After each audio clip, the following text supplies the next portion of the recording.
interesting about fear and excuses is if you reverse engineer them backward to the seed of where it's coming from, it means that a stunning majority of the people in this audience are actually tied up in caring about somebody else's point of view on them. And I'm really fascinated by that. Fear's holding you back. You know what you want to do. The only reason you're not doing it is because you're scared of doing what you actually want to do. So what are you scared of, failing? Not failing, but still being at the same place when my friends are at the next level. Huge mistake. You don't want the same thing your friends want. So why do you care what they have? Number one mistake so many people make is they care about what other people have. I don't care what anybody has. If I have more, if I have less, doesn't matter. I worry about myself. The fact that you're worrying about other people's accomplishments is already a losing formula. You need to get rid of that first, then you can focus on yourself. I would argue that well more than 50% of the people in this audience are here today because they worry about the way they would be judged by one and/or two family members in their inner 7, 8 people circle. If you're not feeling it, find new friends. I'm being dead serious about this. This one is real big for me. Who you hang out with is a huge deal. And again, these are all tried and true things, right? We've heard you're the whatever of the 5 friends you spent, like that's real. Add one new winner friend. Like, you know what I mean? Add one new winner friend and cut one loser friend. Like, yeah, I know he's been your boy since 4th grade, but he sits at home and smokes weed and plays 2K all day. Like, you can only love him so much. And to me, that is the most fascinating thing that's happening as I'm going through my journey, which is, oh, the reason I am capable and have the luxury of standing up here is that my parents parented me in a way that gave me so much self-esteem while respect. When I was 9 years old and opened the door for an elderly woman at a McDonald's, she reacted as if I won the Nobel Peace Prize. Good mom. What my mom did was super smart. She overreacted on everything that I was doing.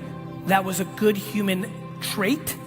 My mom built huge self-esteem in me, and I feel like the biggest reason I am who I am today to everybody is because I feel so guilty and so grateful for what she did for me that I want to do it for everybody else, which is, guess what? You suck at a ton of good. So does everybody else. You're also probably pretty rad at something. Try as many things as possible until you figure out what you're rad at and you like, and go do that for the rest of your life and stop giving about everybody else. There's just an incredible, like kind of access point of like what you're great at and what you love. When you stumble into being somebody like me, you really win. When what you're naturally great at is what you naturally love the most, and away you go. And so I think what you need to do is taste everything. It's kind of like food. You don't know what your favorite food is if you only eat one food. So I would take advantage of your youth and your flexibility at this kind of age and try to taste everything, play with everything, figure out what you might be good at, what you might like, and then you make a decision. It's a very fine balance. I don't stand up here not giving a about what people think about me.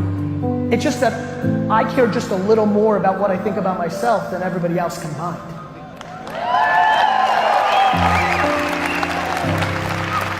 And I just think a lot of people are crippled by going on the offense because we are sold defense. We are sold defense. We just are. Offense is always the best defense. Offense always solves problems as long as your defense is not a complete disaster. So I just think offense is a very good mentality. There is a trigger mindset. I'm always trying to stay on offense. See, I always say I hear from everybody who wins. I think the fear of losing trumps the excitement of victory for so many people. I think people are so scared. Nobody wants the rejection. Nobody wants to lose. So I understand the philosophy. I understand that string of DNA that doesn't want to make you lose. But I'm so desperate to figure out how to convince people that there is no loss in going for it. That, yeah, you might get made fun of and you might have it in your own mind, but trying to figure out how to make people drop that fear of of going and building a business for themselves in 2012, trying to figure out how to make a video or give a talk or send a tweet or write a book, just something that makes people understand that executing the way it always is going to lead you to a place where you're not going to win. Life's funny, bro. And I think that a lot of people are sitting here for another reason in those two: fear, judgment of others. And this one I'm obsessed with if you're following me. And I just think most of you lack patience.